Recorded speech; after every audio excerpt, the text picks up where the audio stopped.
एक बहुत ही shocking plane crash. Air India की फ्लाइट AI 171 अहमदाबाद से लंदन जा रही थी। 240 से ज्यादा पैसेंजर्स और क्रू मेंबर्स इसमें बैठे थे और टेक ऑफ करने के सिर्फ 40 सेकंड बाद ही ये फ्लाइट बड़ी तेजी से नीचे डिसेंड करने लगी और लिटरली टेक ऑफ के 2 मिनट बाद ही ये प्लेन जाकर क्रैश कर जाता है गुजरात के रेजिडेंशियल एरिया में। ये पूरा इंसिडेंट इतना शॉकिंग इसलिए है क्योंकि इतिहास में इस स्पेसिफिक प्लेन टाइप के लिए ये पहला क्रैश है। ये एक बोइंग 787 ड्रीम लाइनर प्लेन था जिसका एक एक्सीलेंट सेफ्टी रिकॉर्ड है। आज तक इतिहास में ये प्लेन कभी क्रैश नहीं किया है। ड्रीम लाइनर की पहली फ्लाइट साल 2009 में उड़ी थी, आज से 16 साल पहले, और तब से लेकर आज तक कोई भी इस लेवल का हादसा इस प्लेन के साथ नहीं हुआ है। मैं जानता हूं बोइंग एज ए कंपनी का एक बहुत ही खराब ट्रैक रिकॉर्ड रहा है पिछले कुछ सालों में, जैसे कि उनके प्लेन टाइप B737 मैक्स, जिसमें कई सारे मैन्युफैक्चरिंग डिफेक्ट्स देखे गए और कई सारे प्लेन क्रैशेस भी देखे गए हैं पिछले कुछ सालों में, लेकिन ये वाला प्लेन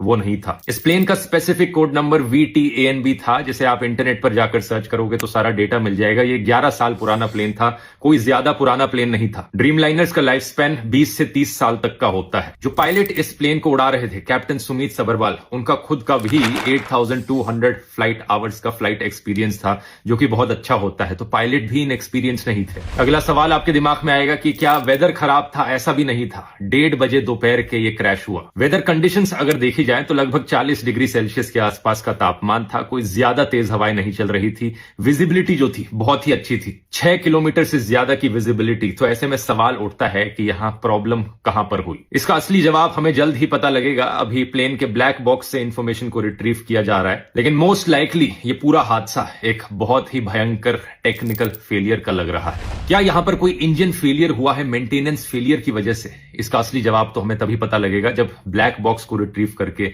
सारी इंफॉर्मेशन पब्लिक में रखी जाएगी। लेकिन सवाल यहां पर पूछे जाने चाहिए इन दो कंपनीज से, एयर इंडिया और बोइंग।